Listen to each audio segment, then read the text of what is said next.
Hi friends, Katie Steinberg here, and glad to be with you once again on Facebook Live. This week at Missing Piece, we walked a labyrinth together. And if you've never done a labyrinth before, I encourage you to find one in your area. Here locally in Ormond Beach, there's one both at Central Park and at the Memorial Gardens over on Beachside. So find a labyrinth to do. I think that you'll find it a really enlightening experience. That said, here is this week's message from Missing Piece. In preparation for this week, I stumbled into the perfect metaphor for the spiritual practice of walking the labyrinth. Some of you know that we have walked the labyrinth at Ormond Beach before, both as we examined ways to pray and as a spiritual practice worth examining on its own. But as I looked for my notes from the last time we used the labyrinth as our spiritual practice, I couldn't find them.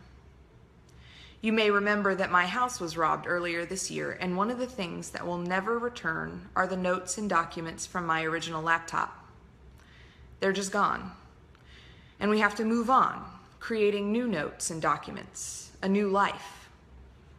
Why is this the perfect metaphor? Well, that's what the labyrinth is all about. It's all about moving forward.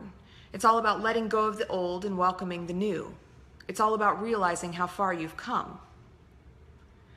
The journey that you embark upon into the labyrinth will be a short one, a few minutes at most, but it represents a much larger journey.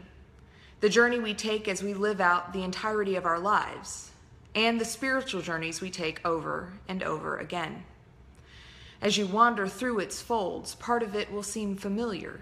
You might find yourself thinking, didn't I just walk here? Did I get turned around? Should I go back the way I came? Just as happens in our life as we learn the deepest lessons. Haven't I done this before? How have I not learned this lesson? Is it possible to just turn around and go back the way I came? But of course it's not. That won't get you any further on your journey. There's this part of us, particularly the older we get, I think, where we long for what is behind us. We romanticize the past and think to ourselves, back then, things were fill in the blank. Easy, made sense, good, healthy. Man, if I could just go back there. But what we know is we can't. Not and continue to progress and grow and learn. Not and continue to transform. Not and become who we are supposed to be. See, there are these seasons in our lives, just like in the natural world. And even as we are longing for one season to stop and another to start, or longing for the season just past, we know that each of them is necessary, even the particularly long and hot ones. And so it is with life. The ancient Hebrew poetry that depicts the creation of the world breaks it down into 7 parts it refers to as days. Buried in the center of this depiction, day 4 to be exact, is a revealing line about the passage of time, change, and the seasons. It says, God spoke, lights, come out and shine in heaven's sky, separate day from night, mark seasons, days, and years, lights in heaven's sky to give light to the earth. And there it was. See, ancient Hebrew poetry was often written in a chiastic form where they intentionally buried the meaning of the whole thing right in the middle. So anyone reading it in the ancient world would have had that line centered directly between God's beginning creation and God resting. That line about seasons jump out at them. It's a reminder of the rhythms of nature and the rhythms of life. A reminder that there is a time for producing and a time for rest. A reminder not to long for what has passed, but appreciate it for how it creates space for what is to come. A reminder that when it's going hard, a season of rest is coming. And that when your season feels a little unproductive, another is coming behind that one too. As you journey through the labyrinth, you'll find places where it doubles back on itself, and it feels like you are going backwards, but you're still on your way to the destination. You'll find long stretches where it feels as if you're just going to go in a circle, but you aren't.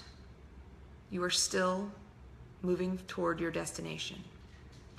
You'll have moments when you think you're almost there, and the winding turns of the labyrinth will draw you back away, and yet you are still ever closer to your destination. The quickest, most efficient way to travel between 2 points is a straight line. We are surrounded by a straight line world. But today, or whenever you get a chance to do a labyrinth, I invite you into the folds, the twists and turns, the seemingly going backwards and thinking you're close and being drawn away again, because that's where growth happens.